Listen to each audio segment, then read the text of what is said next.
ഇതാണ് ജനപ്രിയ ബ്രാൻഡ് ജവാൻ. നമുക്ക് കാണാം ജവാൻ എങ്ങനെയാണ് ഉൽപ്പാദിപ്പിക്കുന്നതെന്ന്. ഈ സ്ഥാപനത്തിലെ ഡെപ്യൂട്ടി മാനേജർ പ്രൊഡക്ഷൻ നീതു നമുക്കൊപ്പം ചേരുന്നുണ്ട്. ഇതിനകത്ത് കയറുമ്പോൾ തന്നെ ഭയങ്കര മണം വരുന്നുണ്ട്. നമ്മളിപ്പോൾ ഇതിന്റെ ഘട്ടം തുടങ്ങുന്നത് ഇവിടെ നിന്നാണോ തുടങ്ങുന്നത്? ഈ സെക്ഷനിൽ നിന്നാണ്. നമ്മുടെ ബ്ലെൻഡിങ് യൂണിറ്റ് ആണ്. നമ്മുടെ റോ മെറ്റീരിയൽ ഇവിടെ കസ്റ്റമറിന് എഡിബിൾ ആയിട്ടുള്ള രീതിയിൽ കോൺസെൻട്രേഷൻ എഡിബിൾ ആക്കിക്കൊണ്ട് നമ്മൾ മിക്സിങ് ബ്ലെൻഡിങ് നടത്തുന്ന എല്ലാ ടാങ്കുകളും നമ്മുടെ ബ്ലെൻഡിങ് യൂണിറ്റിലെ ടാങ്കുകളാണ്. അപ്പം അതില് നമ്മൾ അലോബിൾ വോളിയം കപ്പാസിറ്റി ഒക്കെ ഉണ്ട്. അതിനനുസരിച്ച് നമ്മൾ റോ മെറ്റീരിയൽ ഇതിലേക്ക് ട്രാൻസ്ഫർ ചെയ്തെടുത്തിട്ട് ബ്ലെൻഡ് ചെയ്താണ് ബോട്ടിലിംഗ് ഹാളിലേക്ക്. ഇത് ഫിൽട്ടർ ആണ്. നമ്മൾ സെഡിമെന്റ്സും കാര്യങ്ങളും കണ്ടാമിനൻസ് ഒന്നും ഇല്ലാത്ത രീതിയിൽ അരിച്ചെടുക്കാൻ വേണ്ടിട്ട് യൂസ് ചെയ്യും. ഇതിന്റെ ഒരു പ്രൈമറി സ്റ്റേജ് ആണോ ഇവിടെ നടക്കുന്നത്? പ്രൈമറി സ്റ്റേജ് ആണ്. ബ്ലെൻഡിങ്ങിന് ശേഷം ഫിൽട്ടർ ചെയ്യുന്നു. ഫിൽട്ടർ ചെയ്തത് നമ്മൾ ഓവർഹെഡ് ടാങ്ക്സുകളുണ്ട്. മുകളിൽ ഓവർഹെഡ് ടാങ്കുകളിലേക്ക് പാസ് ചെയ്യുന്നു. അവിടെ നിന്ന് എല്ലാ ബെൽറ്റുകളിലേക്കുള്ള വാൽവുകൾ ഫിക്സ് ചെയ്തിട്ടുണ്ട്. അപ്പൊ അതാത് വാൽവുകൾ ഓപ്പൺ ആക്കി കഴിഞ്ഞാൽ നമുക്ക് ബെൽറ്റുകളിലേക്കുള്ള ലൈനിലേക്ക് നമ്മുടെ പ്രൊഡക്റ്റ് പൊക്കോളും. അങ്ങനെ ബോട്ടിലിംഗ് ഹാളിലേക്ക് എടുക്കും. നമ്മുടെ ക്യാമറമാൻ പ്രശാന്ത് മംഗലശ്ശേരിയാണ്. അപ്പൊ അവന് മനോബലം കിട്ടാനുള്ള പ്രാർത്ഥന കൂടി എനിക്കുണ്ട്. കാരണം ഈ മണം വരുന്നു എന്ന് അവൻ ഇടയ്ക്കിടയ്ക്ക് പറയുന്നുണ്ട്. ഇവിടെ ഈ മണം കയറുമ്പോൾ തന്നെ ഇങ്ങനെ ഉണ്ടാവും. തുടക്കത്തിൽ എപ്പോഴും ഉള്ളതാണ്. കാരണം അങ്ങനത്തെ ഒരു പ്രൊഡക്റ്റ് ആണല്ലോ. നമ്മൾ അതിനനുസരിച്ച് കളറും ഫ്ലേവറും ഒക്കെ ആഡ് ചെയ്യുന്നുണ്ട്. അത് ഇതിന്റെ പ്രൊഡക്റ്റിന്റെ ഒരു ഇതാണ്. ബ്ലെൻഡിംഗ് എന്ന് പറയുമ്പോൾ എന്തോ അതിനകത്ത് കളറും ഫ്ലേവറും ആണ്. റോ മെറ്റീരിയൽ കൂടാതെ കളറും ഫ്ലേവറും ആണ് ആഡ് ചെയ്യുന്നത്. എന്നാൽ അതായത് കോൺസെൻട്രേഷൻ ഉണ്ട്. എല്ലാം നമുക്ക് എഡിബിൾ ആവുന്ന രീതിയിൽ അതായത് കോൺസെൻട്രേഷനിൽ മാത്രമേ ആഡ് ചെയ്യാൻ പറ്റത്തുള്ളൂ. അപ്പൊ ആ രീതിയിൽ ആഡ് ചെയ്തുകൊണ്ടാണ് ബോട്ടിലിംഗ് ഹാളിലേക്ക് വരുന്നത്. കളർ എന്ന് പറയുന്നത് എന്താ? ഫ്ലേവർ ആണ്.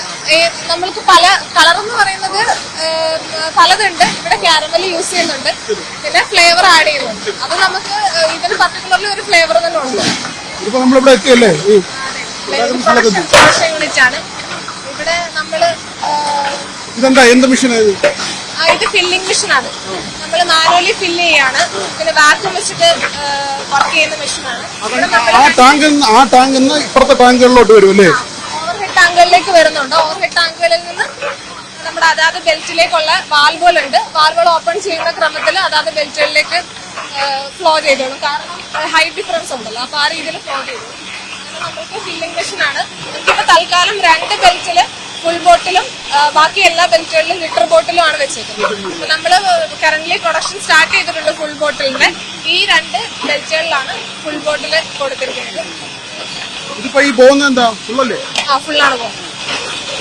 അന്നേരം അതിനകത്ത് ഈ ഹീറ്റ് എന്തെങ്കിലും ഉണ്ടോ? ഈ ചൂട് അങ്ങനെ ബ്ലെൻഡ് ചെയ്യുമ്പോൾ ബ്ലെൻഡിങ് ടൈമിൽ ഒരു ചെറിയ ടെമ്പറേച്ചർ വേരിയേഷൻ ഉണ്ട്. ഒരുപാട് ഹീറ്റ് ലിബറേഷനോ അങ്ങനത്തെ കാര്യങ്ങളില്ല. ടെമ്പറേച്ചർ ചേഞ്ച് ഉണ്ടാവും. കാരണം മിക്സിംഗിൽ എന്തൊക്കെയായാലും ടെമ്പറേച്ചർ ഉണ്ടാവും.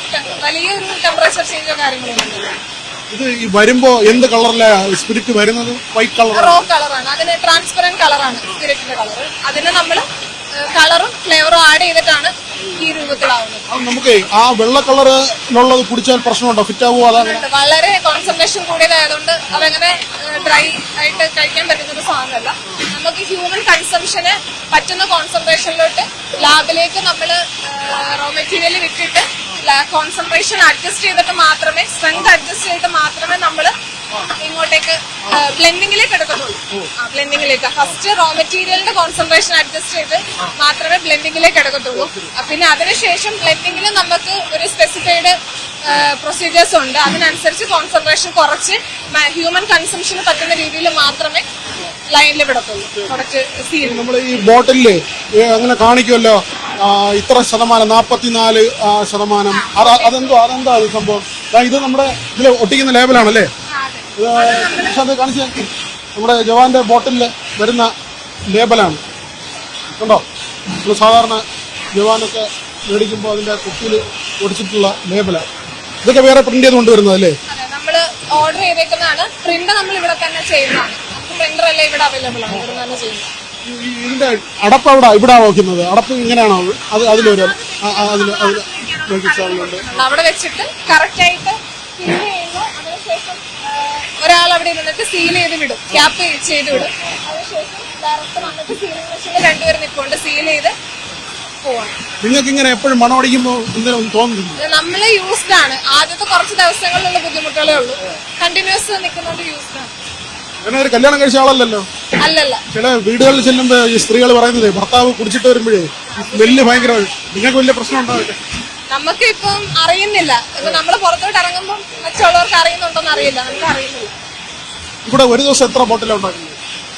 ബോട്ടിൽ ഏകദേശം നമുക്ക് ഒരു കേസിൽ 9 ബോട്ടിൽ വെച്ചിട്ടാണ് 10,000 മുതൽ 12,000 വരെ ആണ് കേസുകൾ പ്രൊഡ്യൂസ് ചെയ്യുന്നത്. പ്രൊഡക്ഷൻ കൂട്ടാനുള്ള ഒരു പദ്ധതി ഉണ്ടോ?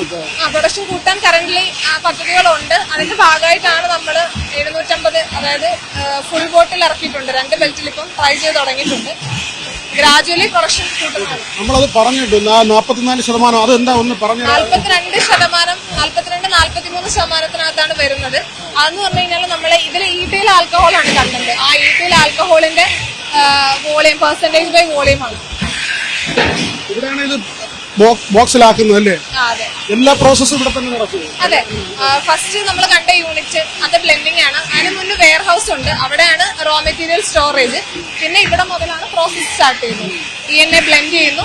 ബ്ലെൻഡിങ്ങിന് ശേഷം അവിടെ തന്നെ, ബ്ലെൻഡിംഗ് എന്ന് ഉദ്ദേശിക്കുന്നത് നമ്മൾ കളറും ഫ്ലേവറും പിന്നെ കോൺസെൻട്രേഷനിൽ റോ മെറ്റീരിയലും DM വാട്ടറും കൂടെ ബ്ലെൻഡ് ചെയ്യുവാണ്. നമുക്ക് ഹ്യൂമൻ കൺസംഷന് പറ്റുന്ന കോൺസെൻട്രേഷനിലാക്കിയതിന് ശേഷം മാത്രം ലൈനിലേക്ക് വരും. ഈ സെക്ഷനിലാണ് ഫില്ലിങ്, ക്യാപ് സീലിംഗ്, പാക്കിങ്. ഇവിടെ ജോലി കിട്ടാൻ ഏത് കോഴ്സാണ് പഠിക്കേണ്ടത്? എന്റെ ഡെസിഗ്നേഷൻ ബിടെക് കെമിക്കൽ എഞ്ചിനീയറിംഗ് ആണ്. അത് പഠിച്ചവിടെ കിട്ടുന്നു. അതെ. എത്ര പേരുണ്ട് ഇവിടെ ഇങ്ങനെ പഠിച്ച ആളുകൾ? ഞാനൊരാളേ ഉള്ളൂ. മാനേജർ പോസ്റ്റ് ഉള്ളേ ഉള്ളൂ. ഇത് നമ്മുടെ ഈ ഉത്സവ സീസണിനൊക്കെ കൂടുതൽ പ്രൊഡക്ഷൻ ഉണ്ടാവും. കഴിഞ്ഞ് പോവാറുണ്ട്. നമ്മള് മാക്സിമം ആ സമയത്ത് ഒരു കാരണവശാലും മാക്സിമം എന്തെങ്കിലും പെൻഡിങ്ങോ കാര്യങ്ങളോ, ഐ മീൻ ഈ മെഷീനറീസ് മെയിന്റനൻസ് ഒക്കെ ആണെങ്കിൽ മെയിന്റനൻസ് എന്തെങ്കിലും വന്നാൽ ഒരു ലാഭം കൂടാതെ തന്നെ എത്രയും പെട്ടെന്ന് തന്നെ അവൈലബിൾ ആക്കാറുണ്ട്. ഇവിടെ ആകുമ്പോഴത്തേക്കും ബോക്സിംഗ് ആയല്ലേ, എല്ലാം പാക്ക് ചെയ്തല്ലേ? കംപ്ലീറ്റ് ആയിട്ട് നമ്മൾ ഒന്ന് നടന്നു വരുമ്പോഴത്തേക്കും ഫില്ലായി എല്ലാം ബോട്ടിലായി കഴിഞ്ഞു. നമുക്ക് ഈ സർക്കാരിന്റെ സ്ഥാപനം ആയതുകൊണ്ട് തന്നെ ജനങ്ങൾക്ക് വലിയ വിശ്വാസമുള്ള പ്രോഡക്റ്റാണ് ജവാൻ. ഇതിന്റെ ഓരോ ഘട്ടത്തിലെയും പരിശോധന നല്ല സ്പിരിറ്റ് ആണോ എന്നൊക്കെ എങ്ങനെയാ പരിശോധിക്കുന്നത്? നമ്മൾ ഓരോ ഘട്ടത്തിലും ഇനിഷ്യലി റോ മെറ്റീരിയല് ബ്ലെൻഡിങ്ങിന് ശേഷം നമ്മൾ ലാബിലേക്ക് അയച്ച് കോൺസെൻട്രേഷൻ സ്ട്രെങ്ത് ഉറപ്പ് വരുത്തിയതിനു ശേഷം മാത്രമേ നമ്മൾ ഇങ്ങോട്ടേക്ക് പ്രൊഡക്ഷനിലേക്ക് എടുക്കത്തുള്ളൂ. അപ്പൊ പിന്നെ അതിനപ്പുറത്തേക്ക് നമ്മൾ ഒരു കാര്യങ്ങളും ചെയ്യുന്നില്ല. കാരണം ഇത് ആ ഒരു കോൺസെൻട്രേഷനിലെ സ്ട്രെങ്തിലായതിനു ശേഷം മാത്രമേ നമ്മൾ പുറത്തേക്ക് സെയിൽ ചെയ്യത്തുള്ളൂ, പാക്ക് ചെയ്ത് സെയിൽ ചെയ്യത്തുള്ളൂ. ഇവിടെ എത്ര പേരാ ജോലി ചെയ്യുന്നത് ഇതിനകത്ത്? ഇവിടെ ഒരു ബെൽറ്റിൽ 28 പേര് വെച്ചിട്ടുണ്ട്. 25 to 28 വെച്ചിട്ടാണ്. അങ്ങനെ 6 ബെൽറ്റുകളുണ്ട്. നമുക്ക് നല്ല ശമ്പളം കിട്ടുന്നുണ്ടോ? ഉണ്ട്. സന്തോഷമാണ്. സന്തോഷം, ഹാപ്പി. എല്ലാരും കുടുംബശ്രീയുടെ ആളുകളാണ്? കുടുംബശ്രീയുടെ ആളാ. കുടുംബശ്രീന്ന് മാത്രമേ ഉള്ളൂ? അതെ, കുടുംബശ്രീ മാത്രമേ ഉള്ളൂ. ഇതാകുമ്പോ വില കുറഞ്ഞ മദ്യമായോണ്ടേ ഇത്തിരി മദ്യപിക്കുന്നവരാണെങ്കിലും ബാക്കി പൈസ വീട്ടിൽ ചെലവിന് കൊണ്ട് കൊടുക്കും. വലിയ വില കൂടിയ വാങ്ങി കുടിച്ചാലേ വീട്ടിലൊന്നും കൊടുക്കാൻ കാണത്തില്ല പലർക്കും. എനിക്കറിയത്തില്ല, എന്റെ ഹസ്ബൻഡ് കുടിക്കത്തില്ല, അതുകൊണ്ട് എനിക്കറിയത്തില്ല. നല്ല കാര്യം. അതിന് നമുക്ക് എപ്പോഴും ഇത് കാണാമല്ലേ? പിന്നെ ഇവിടെ സാറുമാരൊക്കെ ആയാലും നല്ല സപ്പോർട്ടാണ്. നമുക്ക് എല്ലാ കാര്യത്തിലും എന്തെങ്കിലും ബുദ്ധിമുട്ടുണ്ടെങ്കിൽ പറയുമെടുത്താലും അവർ നല്ല സപ്പോർട്ടാണ് നമുക്ക് എപ്പോഴും. ഇവിടെ ഇപ്പോഴാണോ ഈ ഫുള്ളിന്റെ നിർമ്മാണം എപ്പോഴാണ് തുടങ്ങിയത്? എത്ര ലൈനിലാണ് ഫുള്ള് പോകുന്നത്? ഇപ്പൊ 2 ലൈൻ. 2 ലൈനിലാണ്. ഇപ്പൊ നടക്കട്ടെ, പണി നടക്കട്ടെ. ഇവിടെ ഈ മെഷീനറീസ് ഒക്കെ ഏതൊക്കെയാ ബ്ലെൻഡിങ്ങിന്റെ? പിന്നെ എന്തൊക്കെയാ മെഷീനറീസ് ഏതൊക്കെയാ? ബ്ലെൻഡിങ്ങില് നമ്മള് ബ്ലെൻഡിങ് ടാങ്കുകളാണ് മെയിൻ ആയിട്ട്. ഇതെല്ലാം നമ്മൾ ഇവിടെ ചെയ്തതാണ്, ചെയ്തെടുത്താണ്. ഇവിടെ നിങ്ങൾ ഇറക്കുമതി ചെയ്യുന്ന മെഷീനറി ഉണ്ടോ? ഇറക്കുമതി അത് എനിക്കൊന്ന് അന്വേഷിക്കുന്നു. കാരണം ഞാൻ 2 മാസമായിട്ടുള്ളൂ. ഇവിടെ ഡീറ്റെയിൽസ് കൂടുതൽ അറിയില്ല. നേരത്തെ ഇൻസ്റ്റാൾഡ് ആണ് ഇവിടെ ഓൾറെഡി. പിന്നെ നമുക്ക് മെയിൻ്റനൻസിന് ആളുകളുണ്ട്. എന്ത് കേസ് വന്നാലും മെയിൻ്റനൻസ് ആളുകളുണ്ട്. പിന്നെ അതുപോലെ തന്നെ ലേബലിംഗ് മെഷീൻ ഉണ്ട്. ലേബൽസ് പ്രിന്റ് ചെയ്യാൻ വേണ്ടിയിട്ടുള്ളത്. അതിന് നമ്മൾ പുതിയത് ഇൻസ്റ്റാൾ ചെയ്യാനുള്ള പദ്ധതിയിലൊക്കെയാണ്. പഴയത് മാറ്റി. നമ്മുടെ കൂടെ എക്സൈസിന്റെ ഉദ്യോഗസ്ഥരുണ്ട്. നമ്മുടെ ഇതൊരു അക്കാഡമിക് ഇൻട്രസ്റ്റ് ആണ്. ഇത് മദ്യപാനം ആരോഗ്യത്തിന് ഹാനികരം ആണെന്ന് പറഞ്ഞു തുടങ്ങിയിട്ടാണ് നമ്മൾ ഇതിന്റെ ഷൂട്ടിന് കയറിയിട്ടുള്ളത്. എല്ലാവർക്കും മനസ്സിലാവാൻ വേണ്ടിയാ. ഇവിടെ നമ്മൾ അവിടെ കണ്ടത് തന്നെയാണ് ഇവിടെയും കാണുന്നത്. അതെ, അത് തന്നെയാണ്. സെയിം പ്രോസസ് തന്നെയാണ്. പ്രത്യേകിച്ച് വ്യത്യാസങ്ങളൊന്നുമില്ല. ഫില്ലിങ് കഴിഞ്ഞിട്ട് നമ്മൾ ആ ഒരു വാക്വത്തിന്റെ ഇത് കാരണം തന്നെ കട്ടായിട്ട് നമ്മളൊരു ലെവൽ സെറ്റ് ചെയ്തിട്ടുണ്ട്. അതിനനുസരിച്ച് കട്ടാവും. പിന്നെ ഇങ്ങോട്ട് വരുന്ന അവിടെ ഒരാൾ ഇരിപ്പുണ്ട് ക്യാപ്പ് വെച്ച് കൊടുക്കാൻ വേണ്ടിയിട്ട്. എല്ലാ ബെൽറ്റുകളിലും ഉണ്ട് ഒരാൾ വെച്ച്. അവിടെ മാനുവലി ക്യാപ്പ് വെക്കുകയാണ്. ഇവിടെ മാനുവലി ആണോ? ഇവിടെ ക്യാപ്പ് ഇവിടെ വെച്ച് കൊടുക്കുന്നുണ്ട്. അതിനുശേഷം ക്യാപ് സീലിംഗ് മെഷീൻ സീൽ ചെയ്ത് 2 ക്യാപ് സീലിംഗ് മെഷീൻ ഉണ്ട്. സൈമിൾട്ടേനിയസ് ആയിട്ട് സീൽ ചെയ്ത് നേരെ പോകും. പിന്നെ ആ ഒരു സെക്ഷനില് ലൈറ്റ് കാണുന്ന സെക്ഷനാണ് സെഡിമെന്റ് ചെക്ക് ചെയ്യുന്ന സെക്ഷൻ. സെഡിമെന്റ്സ് എന്തെങ്കിലും കണ്ടാമിനൻസ് സെഡിമെന്റ്സ് ഒക്കെ ഉണ്ടെന്നുണ്ടെങ്കിൽ നമുക്ക് അൺവാണ്ടഡ് പാർട്ടിക്കിൾസ് ഇല്ല. ചില സാധനങ്ങൾക്ക് നമ്മൾ വാർത്തയൊക്കെ വരാറുണ്ട്, ചിലന്തി കിടക്കുന്നു. അങ്ങനെ ചിലന്തിയോ ഇപ്പൊ സപ്പോസ് ഇതിനിടയ്ക്കൂടെ തന്നെ ഇപ്പൊ നമുക്ക് പറയാൻ പറ്റും ഇത്രയും ഇതായിട്ടുള്ളൊരു ഫാനുകളും കാര്യങ്ങളും കിടക്കുന്നു, ഈച്ചയോ എന്തെങ്കിലും ഒരു കാര്യങ്ങള് നമ്മൾ അതുപോലെ വൃത്തിയായിട്ട് സൂക്ഷിക്കുന്നുണ്ട്. എന്നാലും എന്തെങ്കിലും ഒരു കാര്യം വന്നാലോ, പിന്നെ അത് കൂടാതെ ഫിൽട്ടർ നമ്മളെപ്പോഴും ക്ലീൻ ചെയ്യുന്നതാണ്. എങ്കിലും ഏതെങ്കിലും കാരണവശാല് ഫിൽറ്ററിൽ എന്തെങ്കിലും ഒരു പ്രശ്നം വന്ന് എന്തെങ്കിലും രീതിയിൽ സെഡിമെന്റ്സ് വരുവാണെങ്കിൽ അതിൽ ചെക്ക് ചെയ്യാൻ വേണ്ടിയിട്ടാണ്. നമ്മൾ എത്ര നോക്കിയാലും ഇങ്ങനൊരു ഹോൾ ആയതുകൊണ്ടൊക്കെ തന്നെ ചിലപ്പോ ചില പക്കികൾ സാധ്യതകളുണ്ട്. അപ്പൊ അതിന് വേണ്ടിയിട്ട് ചെക്ക് ചെയ്യാൻ വേണ്ടിയിട്ടുള്ള സെക്ഷനാണ്. ഇതിനകത്ത് നമുക്ക് ലൈറ്റിൽ കാണാം, കാരണം ഇതിങ്ങനെ ചെയ്ത് പോവായതുകൊണ്ട് നമുക്ക് കാണാൻ പറ്റും ഇങ്ങനെ എന്തെങ്കിലും സെഡിമെന്റ്സോ കണ്ടാമിനൻസോ ഉണ്ടോ. അതിനകത്ത് അങ്ങനെ എന്തെങ്കിലും എന്തെങ്കിലും ഒരു സംശയം തോന്നിക്കഴിഞ്ഞാൽ അന്നേരം തന്നെ മാറ്റും. ഇവിടെ കളക്ട് ചെയ്ത് മാറ്റി വെച്ചിട്ട് മാറ്റി റീഫിൽ ചെയ്യും നമ്മള്. അങ്ങനെ അധികം വരാറില്ല, എന്നാലും ഈ നിർമ്മാണത്തിന്റെ ഇടയിൽ ഡാമേജ് വരാറുണ്ടോ? അങ്ങനെ എന്തെങ്കിലും ഡാമേജുകള് ഇല്ല, ബോട്ടിലിന് അധികം ഡാമേജുള്ള കാര്യങ്ങളും ഇല്ല.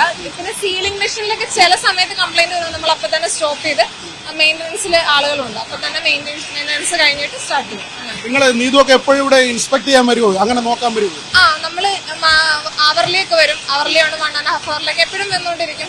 കണക്കെടുക്കാൻ വേണ്ടി വരും.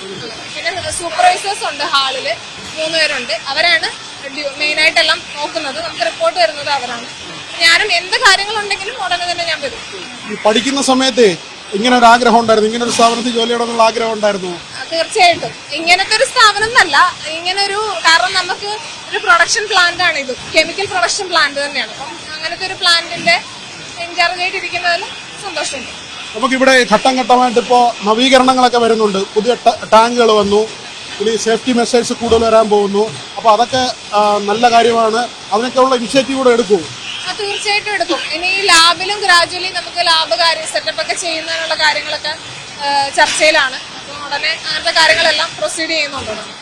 ഇനിയിപ്പോ ഇത് ഫുള്ളല്ലാതെ 1/2 ലിറ്റർ പൈന്റ് ക്വാർട്ടർ അതൊക്കെ വരാൻ സാധ്യതയുണ്ടോ? അത് നമുക്ക് ചർച്ച ചെയ്തിട്ട് പറയുന്നതായിരിക്കും. കാരണം ഫുൾ ബോട്ടിൽ എത്രത്തോളം സ്വീകരിക്കുന്നുണ്ടെന്നുള്ളതിനെ കുറിച്ച് നോക്കിയിട്ട് നമുക്ക് അതിന് ശേഷം അങ്ങോട്ട് സജീവമായിട്ട് എല്ലായിടത്തും എത്തിയില്ലെന്ന് തോന്നുന്നില്ലേ? നമ്മൾ പ്രൊഡക്ഷൻ സ്റ്റാർട്ട് ചെയ്തിട്ടേ ഉള്ളൂ. അപ്പോൾ ഉടനെ ഇങ്ങനെ വ്യാപിപ്പിക്കണം എന്നാണ് തീരുമാനം. വില കുറഞ്ഞതാണല്ലോ, അതുകൊണ്ട് ആളുകൾക്കൊക്കെ ജനപ്രിയ ബ്രാൻഡ് എന്നാ പറയുന്നത്. അതെ, അങ്ങനെയാണ്. പിന്നെ ഈ കുപ്പിയൊക്കെ എങ്ങനെയാ? കുപ്പി നമ്മൾ ഉണ്ടാക്കുന്നതാണോ? ഇല്ലല്ല, ബോട്ടിലൊക്കെ ഓർഡർ കൊടുക്കുന്നതാണ്, ഓർഡർ ചെയ്തേക്കുന്നതാണ്. ബോട്ടിലും ക്യാപ്പും ലേബലും അതുപോലെ തന്നെ ഓർഡർ ചെയ്യുന്നതാണ്. പ്രിന്റ് ചെയ്യുന്നത് മാത്രം നമ്മൾ ഇവിടുന്ന് കറക്റ്റ് ആയിട്ട് ചെയ്യുന്നു. നമുക്ക് നേരത്തെ പറഞ്ഞു കേട്ടിരുന്നത് ഈ പ്ലാസ്റ്റിക് കുപ്പി മാറ്റിയിട്ട് കുപ്പിയാക്കുന്നു എന്ന് പറഞ്ഞു, അതായത് പരിസ്ഥിതി സൗഹൃദം ആവുന്നതിന്റെ ഭാഗമായിട്ട്. അങ്ങനെ എന്തെങ്കിലും സാധ്യത ഉണ്ടോ? നമുക്ക് ഉടനെ അത് നമ്മൾ കോസ്റ്റ് ഇഫക്റ്റീവ് ആയിട്ട് ചെയ്യുന്ന കാര്യം ബുദ്ധിമുട്ടാണ്. ഒരു ബുദ്ധിമുട്ടുണ്ട് അതില്. കാരണം അപ്പം വില സ്വാഭാവികമായിട്ടും കൂടും. അപ്പൊ ഒരു ബോട്ടിലിന് അതിനനുസരിച്ച് നമ്മൾ റേറ്റ് കൂടുമ്പോൾ ഈ പറയുന്നവർക്ക് അഫോർഡബിൾ ആയിട്ട് വരാനുള്ള സാധ്യതകൾ കുറവാണ്. അങ്ങനത്തെ ചില ബുദ്ധിമുട്ടുകളുണ്ട്. ഇപ്പൊ നമുക്ക് സഫീഷ്യന്റ് ആയിട്ട് മാർക്കറ്റിൽ എത്തുന്നുണ്ടോ, അതോ കുറച്ച് കുറവാണോ, ഡിമാൻഡ് കൂടുതലാണോ? എങ്ങനെ ഇതിന്റെ ഇപ്പൊ ജവാന്റെ അവസ്ഥ? ഇപ്പോ അത്യാവശ്യം സജീവമായിട്ട് എത്തുന്നുണ്ട്. എന്നാലും പ്രൊഡക്ഷൻ കൂട്ടണം എന്നൊരു ഇതിൽ തന്നെയാണ്. കാരണം നമുക്ക് വീണ്ടും ഓർഡറുകളുണ്ട്. അപ്പം അതനുസരിച്ച് സജീവമായി ഒന്നുകൂടെ പ്രൊഡക്ഷൻ കൂട്ടണം എന്നുള്ള ടാർഗറ്റിലാണ്. നമ്മുടെ ചില സുഹൃത്തുക്കൾ അവരൊക്കെ വിദേശത്തുള്ള ആളുകളാണ്. അപ്പൊ നമുക്ക് വിദേശ നിർമ്മിത വിദേശ മദ്യമൊക്കെ ഇവിടെ കിട്ടാറുണ്ട്. അപ്പോൾ ജവാൻ അങ്ങനെ വിദേശ രാജ്യത്ത് കിട്ടിയാൽ കൊള്ളാമെന്നൊക്കെ പലരും പറയുന്നുണ്ട്. അപ്പൊ നമുക്ക് ഇതിനോട് കയറ്റിവിടാനുള്ള സാധ്യത ഉണ്ടോ? അതിനെ കുറിച്ചൊക്കെ നമ്മൾ ആലോചിക്കേണ്ടിയിരിക്കുന്നു. ഇവിടെ തന്നെ നമുക്ക് ഡിസ്ട്രിബ്യൂട്ട് ചെയ്യാനുള്ളത് നമുക്ക് ആകെ ഈ ഒരു യൂണിറ്റേ ഉള്ളു. അപ്പൊ അതുകൊണ്ട് നമ്മളെ കേരളത്തിൽ തന്നെ ഇത് വളരെ പെട്ടെന്നാണ് വിറ്റഴിഞ്ഞു പോകുന്നത്. അപ്പൊ അതിനെക്കുറിച്ച് പ്രൊഡക്ഷൻ യൂണിറ്റിലെ കപ്പാസിറ്റി ഒക്കെ കൂട്ടേണ്ടിയിരിക്കുന്നു. ഇത് കേടാവുന്ന സാധ്യത ഉണ്ടോ? എങ്ങനെയെങ്കിലും നമ്മൾ നിർമ്മിച്ച കേടാവില്ല, കേടാവാനുള്ള സാധ്യതകളില്ല. കാരണം ആ രീതിയിൽ തന്നെയാണ് പാക്ക് ചെയ്തൊക്കെ വിടുന്നത്. നമ്മൾ അങ്ങനെ കേടാവുന്ന സാധ്യതകളില്ല. പിന്നെ അതുപോലെ തന്നെ ലിറ്ററൊക്കെ പെട്ടെന്ന് കൺസ്യൂം ചെയ്ത് തീരാവുന്നതല്ലേ ഉള്ളൂ. കേടാവുന്ന സാധ്യതകളില്ല. ഇത് ആദ്യം ഏത് രൂപത്തില എന്ത് ഇതാ വരുന്നത്, ഏത് സ്പിരിറ്റാ വരുന്നത്, പിന്നെ അതിൽ എന്ത് പ്രോസസ്സാ, എന്ത് മാറ്റമാണ് വരുന്നത്? നമ്മള് എക്സ്ട്രാ ന്യൂട്രൽ ആൽക്കഹോൾ എന്നാണ് ആദ്യത്തെ ഫോമിനെ പറയുന്നത്. അതിൽ നിന്ന് നമുക്ക് ഡയറക്റ്റ് കൺസ്യൂം ചെയ്യാൻ പറ്റുന്ന ഒന്നല്ല. അതിനെ നമ്മൾ കൺസംഷന് വേണ്ടിയിട്ട് എഡിബിൾ ആവുന്ന രീതിയിൽ കോൺസെൻട്രേഷൻ കുറച്ച് കറക്റ്റ് സ്ട്രെങ്തില് മനുഷ്യന് ഹ്യൂമൻ കൺസംഷൻ അവൈലബിൾ ആവുന്ന രീതിയിൽ മാറ്റിയിട്ട് മാത്രം അതിനാണ് നമ്മൾ ബ്ലെൻഡിങ് നടത്തുന്നത്. ബ്ലെൻഡിങ് ഇതെന്താ ഈ മെഷീൻ എന്താ ഇത്? അത് മെഷീൻ ബെൽറ്റ് ആണ്. അതൊരു ബെൽറ്റ് ആണ്. നമ്മള് ഇതാണ് കാർഡ്ബോർഡ് കേസുകളാണ്, CB കാർഡ്ബോർഡാണ് നമ്മള്.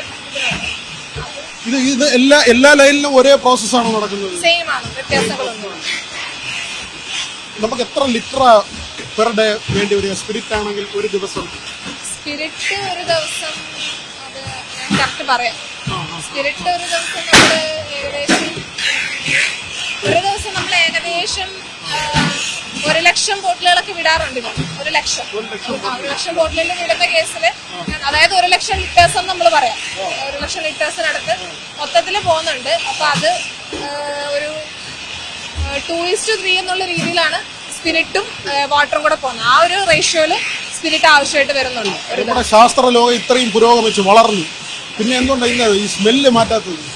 സ്മെല്ലെന്ന് പറഞ്ഞാൽ നമ്മൾ ഈ സ്മെല്ലിന്റെ പ്രത്യേകത നമ്മൾ ആഡ് ചെയ്യുന്ന ഫ്ലേവറും കളറിംഗ് ഏജന്റും, അതുകൊണ്ടാണ് ഈ സ്മെല്ല് വരുന്നത്. അത് ഓൾറെഡി നമ്മുടെ കേരളത്തിലുള്ള ഇത് കൺസ്യൂം ചെയ്യുന്ന ആളുകൾ ഈ സ്മെല്ലിനോട് ഭയങ്കര അഡിക്ഷൻ ആണ് അവർക്ക്. നമ്മൾ അതൊന്ന് ചേഞ്ച് ചെയ്ത് നോക്കിക്കഴിഞ്ഞാല് ഇത് കുറച്ച് അക്സെപ്റ്റ് ചെയ്യാനുള്ള ഒരു ബുദ്ധിമുട്ടുണ്ട്. അതാണ്. അപ്പം അതൊരു കാര്യമാണ്. ചില സുഹൃത്തുക്കൾ പറയുന്നത് 2 എണ്ണ അടിച്ചിട്ടുണ്ടാവുള്ളൂ, പക്ഷെ എവിടെയെങ്കിലും പോയെന്ന് കഴിഞ്ഞാൽ ദാ വന്നു മദ്യപാനി ഈ സ്മെല്ല് പിടിക്കും. ചിലപ്പോൾ 2 എണ്ണ അടിച്ചിട്ടുണ്ടാവുള്ളൂ. എന്ത് ചെയ്യൂല്ലേ, പാവല്ലേ? നമ്മള് ഫ്ലേവർ മാറ്റി ട്രയൽ നടത്തുന്നൊക്കെ ഉണ്ട്. പിന്നെ അതൊരു അക്സെപ്റ്റൻസിന് കുറച്ച് ബുദ്ധിമുട്ടാണ്. അത് നമുക്ക് ആലോചിക്കുന്നുണ്ടാക്കാറ്. ഫ്ലേവർ മാറ്റി അങ്ങനെ സ്മെല്ലില്ലാതെ ഉണ്ടാക്കാൻ പറ്റും. ഡിഫറൻറ്റ് സ്മെല്ലിൽ ഉണ്ടാക്കാൻ പറ്റും. ഡിഫറൻറ്റ് സ്മെല്ലെന്ന് ഉദ്ദേശിക്കുന്നത് ഈ ഒരു സ്മെല്ലല്ലാതെ നമുക്ക് ഫ്ലേവേഴ്സ് ഉണ്ടല്ലോ, ജ്യൂസ് ഫ്ലേവേഴ്സ് പോലെ തന്നെ പല ഫ്ലേവേഴ്സ് ഉണ്ട്. അങ്ങനെ ട്രൈ ചെയ്യാവുന്നേ. പക്ഷെ അതിന്റെ അക്സെപ്റ്റൻസ് എത്രമാത്രമാണെന്നുള്ളത് ട്രൈ ചെയ്ത് നോക്കണം. ഇതിങ്ങനെ ഈ പ്ലാസ്റ്റിക് കുപ്പിയിൽ മദ്യം വന്നു കഴിഞ്ഞാൽ എന്തെങ്കിലും പ്രശ്നമുണ്ടോ? അതിനകത്ത് എന്തെങ്കിലും റിയാക്ഷൻസോ കാര്യങ്ങളോ ഒന്നുമില്ല. കാരണം നമ്മൾ നോർമൽ ടെമ്പറേച്ചറിലാണ് ഇത് പാക്ക് ചെയ്ത് വിടുന്നത്. അതിനകത്ത് നമ്മൾ ടെമ്പറേച്ചർ പരമായിട്ട് വ്യത്യാസങ്ങളോ വ്യതിയാനങ്ങളോ പറ്റില്ല. അങ്ങനെ ബുദ്ധിമുട്ടൊന്നുമില്ല. അങ്ങനത്തെ ബിവറേജ് കോർപ്പറേഷനിൽ ഉള്ള ആളുകൾക്കാണ് ഏറ്റവും കൂടുതൽ ബോണസ് ഒക്കെ കിട്ടുന്നത്, ലാഭവിഹിതം. അപ്പൊ അതിൽ വലിയ സന്തോഷമായിരിക്കുമല്ലോ ജീവനക്കാർക്കൊക്കെ. അത് സ്വാഭാവികമായിട്ടും ഉണ്ടല്ലോ. എല്ലാവർക്കും ഇപ്പൊ പറഞ്ഞേക്കുന്ന ജോലിക്ക് അനുസരിച്ചുള്ള ബോണസ് കാര്യങ്ങളും അല്ല എല്ലാ മേഖലകളിലുള്ള ആളുകൾക്കും ലഭിക്കുന്നതാണ്. ലാഭം കൂടുന്തോറും അത് കിട്ടുന്നതും കൂടും. അതെ, പ്രൊഡക്ഷൻ കൂടുന്നതനുസരിച്ച് കമ്പനിക്കുള്ള ലാഭവും കൂടും. അതിനനുസരിച്ച് നമ്മുടെ സർക്കാരിനുള്ള ലാഭവും എല്ലാം. മാത്രമല്ല ബജറ്റ് വിഹിതമൊക്കെ പറയുമ്പോൾ സർക്കാർ ഖജനാവിലേക്ക് ചെല്ലുന്ന വലിയൊരു തുക ബിവറേജ് കോർപ്പറേഷനിലാണ്. അത് കറക്റ്റാണ്. കാരണം അതിന്റെ കാരണം ആളുകൾ ഇതിനെ അത്രയും അക്സെപ്റ്റ് ചെയ്തിട്ടുണ്ടെന്നുള്ളതാണ്. നമ്മൾ മാക്സിമം ആളുകളിലേക്ക് എത്തിക്കുന്നുണ്ട്. അവരുടെ ആവശ്യകതയ്ക്ക് അനുസരിച്ച് എത്തിക്കാൻ ശ്രമിക്കുന്നുണ്ട്. നമ്മളെപ്പോഴും പറയുന്നത് ഒരു ഉത്തരവാദിത്വ മദ്യപാനത്തെ കുറിച്ചാണ് അല്ലേ? നമ്മൾ മദ്യപിച്ച് ബഹളം ഉണ്ടാകാതിരിക്കുക അല്ലെ, അടിപിടി ഉണ്ടാകാതിരിക്കുക. അപ്പൊ അത് തന്നെയാണ് ഇവിടെയുള്ള ഉദ്യോഗസ്ഥ ആഗ്രഹം. അതാണ്. ഒരിക്കലും ഓവർ ഡോസിലോ അല്ലെങ്കിൽ ഓവർ സ്ട്രെങ്തിലോ നമ്മൾ വിടാറില്ല. കറക്റ്റ് കൺസ്യൂം ചെയ്യാൻ പറ്റുന്ന സ്ട്രെങ്തിലാണ് ഇവിടുന്ന് പാക്ക് ചെയ്ത് വിടാറുള്ളത്.